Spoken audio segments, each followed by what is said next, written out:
Hello, everyone. The first of two ESPN FC lives today. My name's Mark Donaldson, alongside Luis Miguel Echegaray and Janusz Mihalik. A busy day in the Premier League. 3 games to begin with. Wins for Chelsea, for Manchester United, and a draw between Spurs and Fulham. We're going to begin at the bridge. Janusz, Chelsea 3 and Aston Villa 0. 3 and easy for Chelsea. Was this, for those who didn't watch, a case of Chelsea that good, Villa that bad, or a bit of both? What do you reckon? Why do we always have to answer? It's a little bit of both, right? Although, I mean, given what Villa has done up until now, that's now, 8 games without a win for them. So certainly Villa in a bit of trouble, unable, it seems, to deal with Premier League and Europe. That's one of the issues. Maybe we'll get to them earlier. But it's all about Chelsea for me, right? Clear message from Enzo Maresca and Chelsea Football Club that we are coming, we are building, and we are improving. And by the way, you know, we're going to contend for the title perhaps next year. But if anybody slips up, we're here. We're young, but very, very hungry. Mm-hmm. That seems to be the message for a long period of time right now. So I think part of that message is also don't take us for granted, because every week we sort of kind of almost afraid to say, are they here, for the right reasons yet? Are they ready for all of that? And of course, Liverpool and Manchester City will tell us a lot. But you look at this Chelsea Football Club, and they're quietly becoming a major force in the Premier League. Absolutely identical records with Arsenal. So just behind them on alphabetical order. Obviously, at the end of the season, they'll bring into play various things like discipline or whatever. But they're joint second right now, Chelsea. And as Janusz said, LME, we'll get to Villa in a second, because as a Villa fan, I know you'll have thoughts about this. But Enzo Maresca has come out in the pre-game press conference and pre-game as well to the TV interviewers and said, don't make us title contenders. As Janusz said, he said it might be something next year, but he's trying to downplay what they are. And the reason he said don't say we're title contenders is he believes his team is still a bit naive and inconsistent during some games. In this game, Villa had chances and Sanchez had some good saves. Does he have a point with what he's saying about his team? Yeah, I mean, he has a point, mainly because I think he wants to lower expectations, especially in his debut season as manager for Chelsea. He is a detailed-centric, very realistic, has been around the block type of person to know exactly what to do. I'm sure maybe the message in the dressing room is slightly different given the player's confidence, but that's exactly what he should be saying. Listen, let's not get carried away here. We're about to enter the busiest period in the Premier League. We want to keep going. And as you mentioned, it's not like Chelsea were perfect today. There were opportunities for Aston Villa. We'll get to them in a second. But I think it's the right messaging for Enzo Maresca to say, this is a team in progression. We are doing very well, but let's keep going, because I think that's the ultimate message for all of them. Having said all that, they were brilliant today, and we've been waxing lyrical about Chelsea all season, especially because it's it's Maresca's first campaign with the Blues. But I think there's also other things, other factors that are helping Chelsea, and I think this is where Enzo Maresca really deserves even more credit. The fact that he welcomed a huge squad, and we were almost making fun of it in the preseason. And now Maresca is saying to himself, okay, I'm going to balance this, and I'm going to make sure that everybody knows what they do. He puts on a different lineup in the Conference League. Players like Cole Palmer can rest and really focus on the Premier League, and this is exactly what you see. But ultimately, today's win was exemplification of what you've seen throughout the season. A very focused Chelsea, a very detail-centric Chelsea who knows what to do with the ball and off the ball, and it's all down so far to that great manager. He's done wonders with him. Great finish for the opening goal. Nico Jackson inside 10 minutes. Is he starting to make a few people eat their words, Janusz? Mine, to begin with. Right now, long ago here, I was saying, that I thought that Christopher Nkunku was maybe more or cleaner finisher, and I wanted to get for him to get a chance. Obviously, he's scoring goals, not necessarily in different competitions as well. But I always saw Mark, and you'd know that, right? And LME, you as well from Spain. I thought of him as more of that left-sided player. I envisioned him playing there, perhaps, because Mudryk didn't pan out. Of course, Pedro Neto came this time, but I just thought that maybe that would be his best position and best way of playing. But look, I mean, he's proven that he's got everything, right? I mean, you look at at him playing back to goal, the way he drops in the midfield, the way he turns and immediately offers himself to go behind the back four, back three, whatever it may be. Good in the air, timing. I mean, today that goal of the post, I mean, it wasn't easy, right? That ball kind of bouncing a little bit high, delivery. I think there might have been a slight deflection as well, his reaction. So he's certainly in the rich vein of form, but I think, if anything, what he's showing is that he's a bit of a complete player, and I don't know if I thought of him that way. Enzo Fernandez starting to add goals as well. I mean, he's always had them in his locker. He just hasn't scored that many for Chelsea up until recently. LME, and nice little assist from Cole Palmer. Good finish. That was pretty much the goal that probably put this game beyond Villa's reach. And then Cole Palmer scores a stunning third goal. So, yeah, we've waxed lyrical about Chelsea today. They were excellent. Yeah, they gave up one or two chances. But Aston Villa, if Unai Emery tells his players before the game, this is a Champions League tie. I mean, the way that they've kind of been this season, they've been outstanding in the Champions League, but that's been at the expense of the Premier League form. How do you try and ensure that your Premier League form is better and your Champions League form is maintained?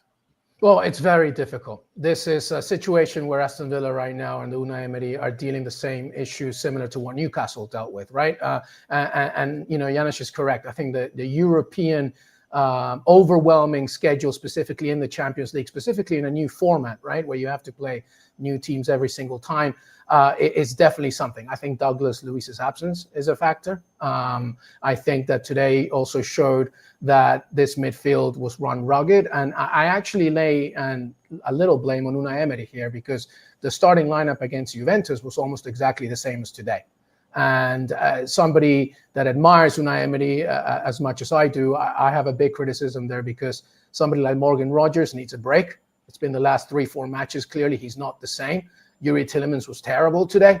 And I can go on and on. And I think that, yes, obviously, the demands of Champions League football is required here, and it's going to be difficult. Remember, Aston Villa is coming to the Champions League for the first time in 41 years, so it's a different situation. But I do think, though, that there needs to be more of a policy of rotation. Maybe not necessarily with starting players, but you got to take them out early. And Juventus, even though offensively we're not showing as much, are a very good defensive team, and it demanded a lot from Aston Villa on Wednesday night.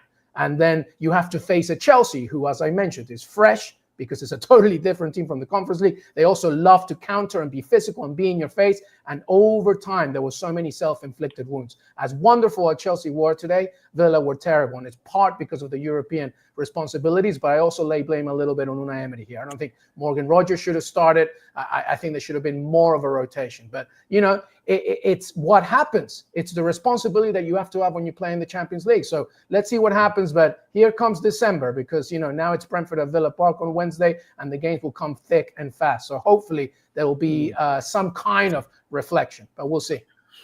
I see bigger problem. I mean, and I've talked about it even when things were right, because to me, Unai Emery is that type of manager. When things are right, everything's right. But what if they go wrong? I've mentioned that many months ago. And you've mentioned Enzo Maresca being detail-oriented, right?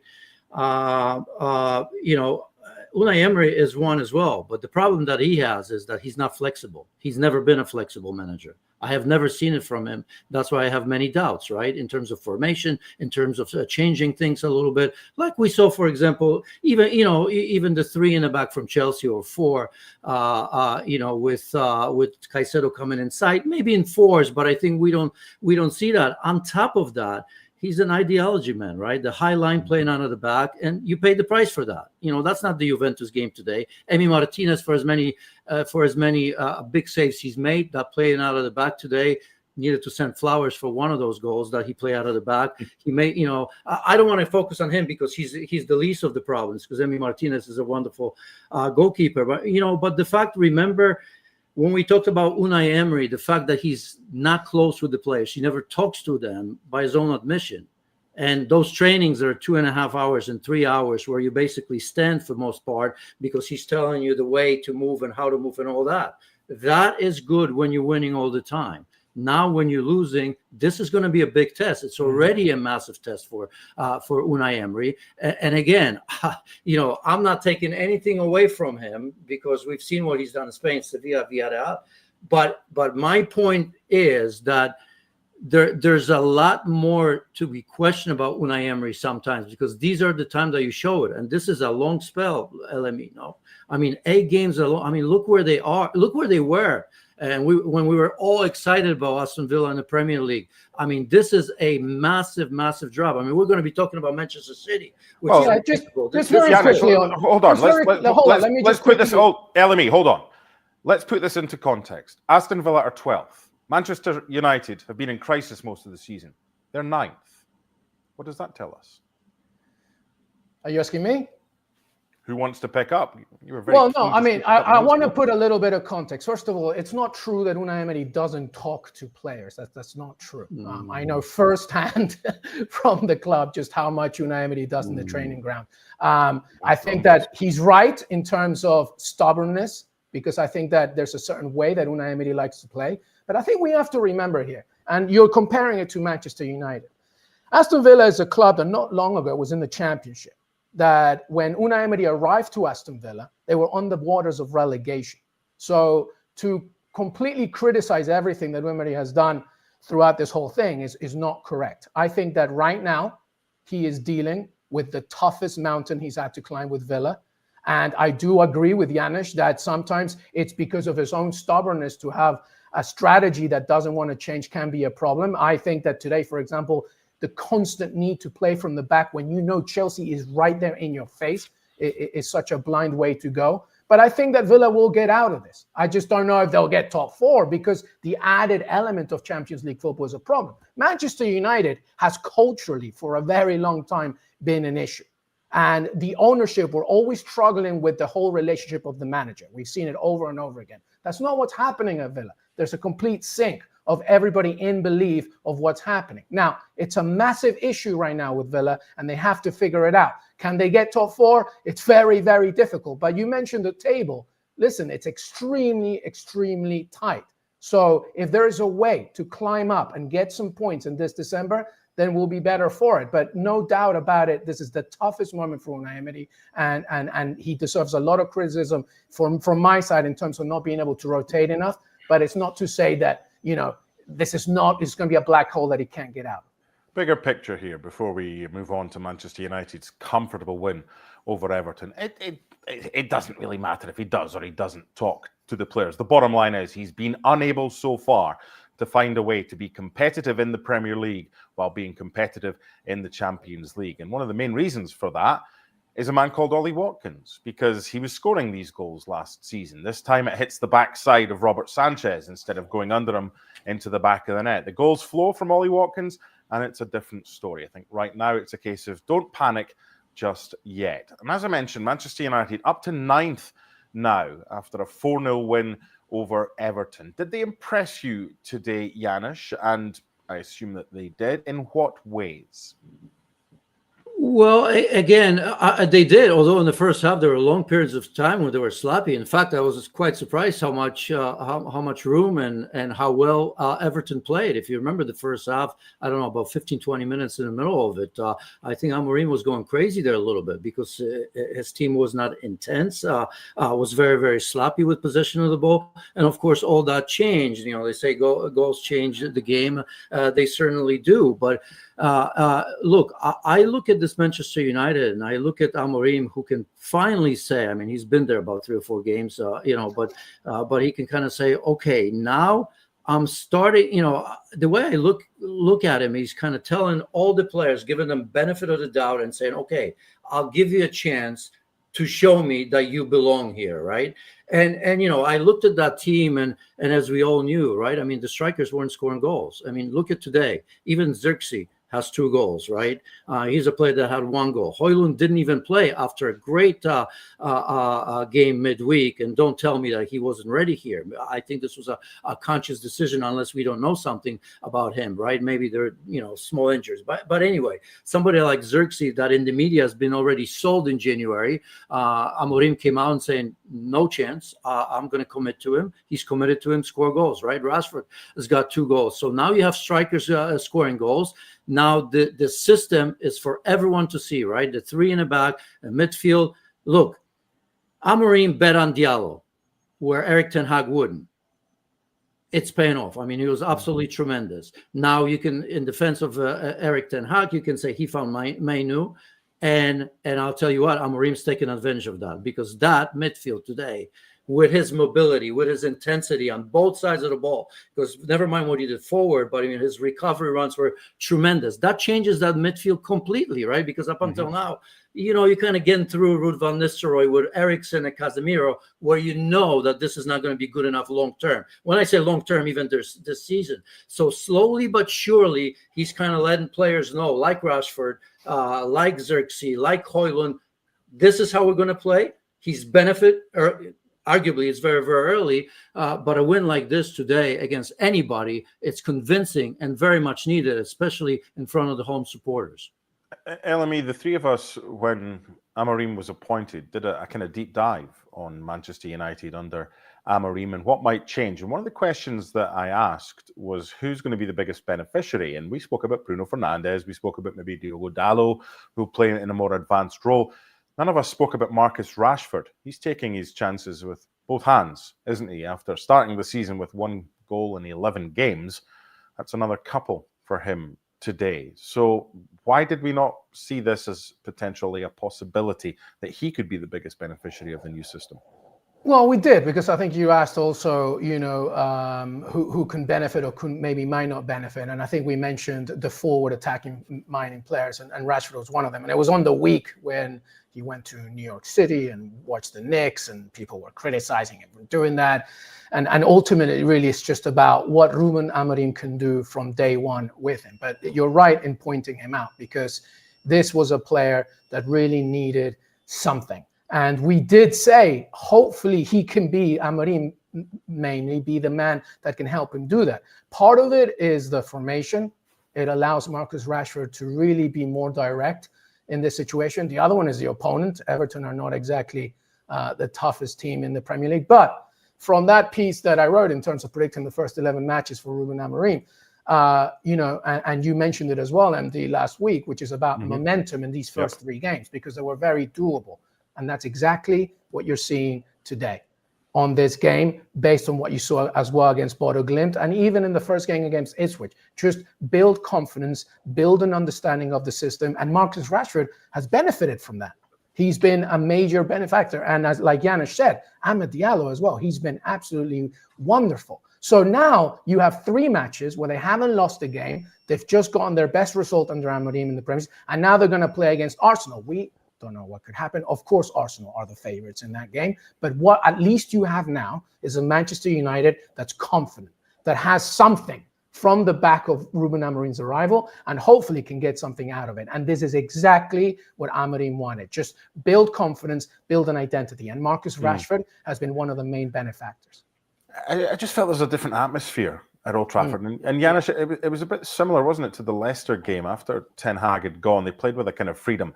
Now, the common denominator here is both opposition, Leicester and Everton, were hopeless to an extent. They lost 3-0 and 4-0. And as LME points out, Arsenal's more of a litmus test than Leicester at home and Everton at home.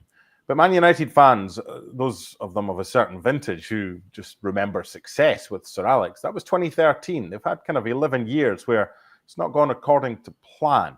I don't want to get ahead of ourselves, Janusz, because you don't go from a 13th place, looking over your shoulder, who's below us team, to suddenly going, everything in the garden is rosy.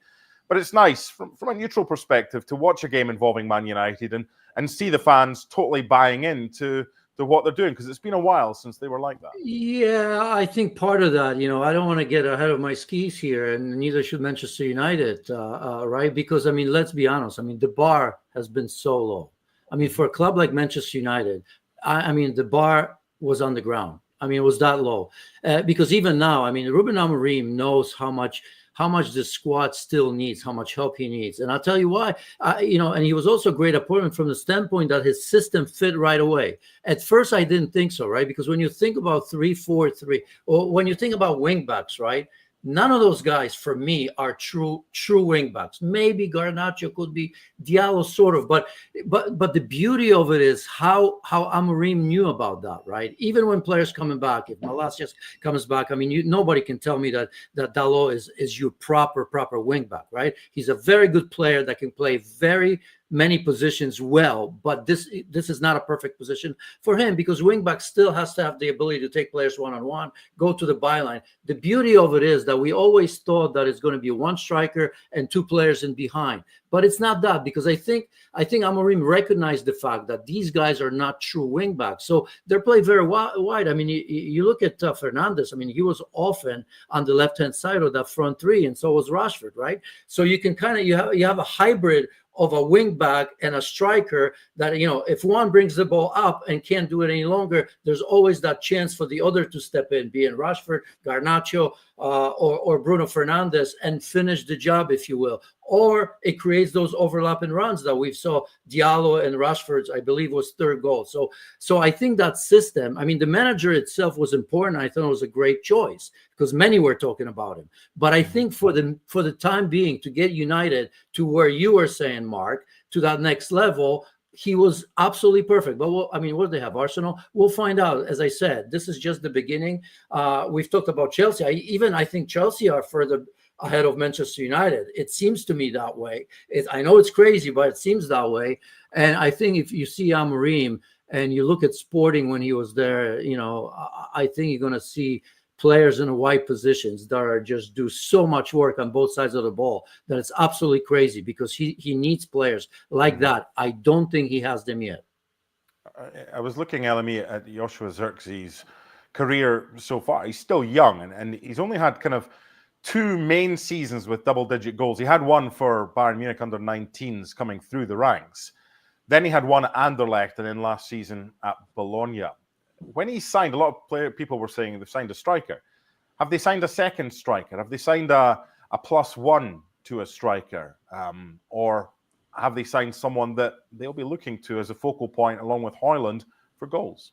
Yeah, this is going to be a test for him now in the next few matches, because this brace was the first time he scored after 11 games. That's a very big drought. So now he has to keep going. But again, everything points to the fact that if any player in that starting 11 needs confidence, it's the striker. So if Zirkzee can get a brace, regardless of the opponent, and if he can build on this, then that's alleviating a lot of headaches for Ruben Amorim coming in, especially in January as well. But we don't know yet. But to your point, what he's done in the past, especially for Bologna, shows that he could be that person, especially because you're seeing the likes of somebody like Amad Diallo just bombing down the wingback and helping push the offensive line go forward. Joshua Zirkzee is going to be the player that benefits from that, specifically from that formation. It's still only 3 games. There's still big tests coming, specifically with the next one against Arsenal. But strikers need confidence. They need goals to build confidence. That's exactly what Zirkzee has. If he can continue to build this, especially in such a busy period as December, then that's great, because that will, like I said, alleviate a lot of what could maybe do the business for Manchester United in January. So United win very comfortably, and they were excellent today against a poor Everton side. But you've still got to beat what's in front of you, and there weren't many failures for United. So Chelsea win, Manchester United win. The final game in the early stages, and we'll get you done before Liverpool against Man City kicks off at the top of the hour. Spurs won, Fulham won. 10-man Fulham getting a point. Janusz, Spurs losing certain games that they're expected to win, winning certain games that they're expected to lose, not beating Ipswich at home, winning at Man City, and now drawing at home to Fulham. Help me work them out, please. I can't. I don't know who they are, what they are. I don't think they do. I don't think Ange knows, and I don't think the players themselves, because, beating Manchester City twice, right? League Cup as well, beating Villa, at the time where Villa were actually still good, I think, right? LME, this is not a dig, by the way. 1982. No, but you know, I mean, those are big wins. For one, I mean, 4-0 at Manchester City, League Cup, as I've mentioned, and then you have Ipswich and Crystal Palace. And even today, I mean, such an indifferent performance at home, right? I mean, they scored, when Brennan Johnson scored, that was against the run of play, because just a couple minutes before that, 2 massive chances from Fulham. I think I wrote it down. Diop's header and Iwobi with that, if you remember, kind of turnaround back to goal. 2 good saves as well, and then boom, they go ahead 1-0. You think they're going to go from strength to strength, if nothing else. Fulham, who's been very, very good this season and very steady, right? I mean, at least with Fulham, for example, I know what to count on.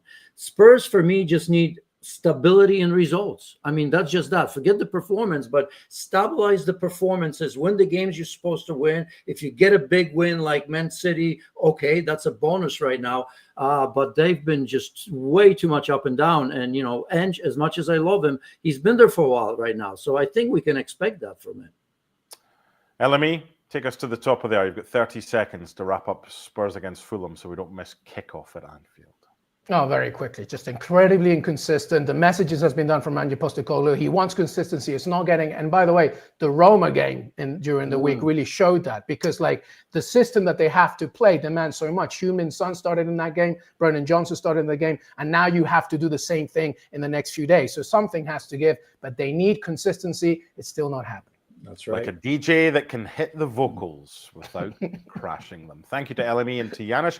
We're back straight after, live, with Liverpool against Manchester City. Full-time reaction. Join us then. But for now, enjoy the action from Anfield as Liverpool face Manchester City.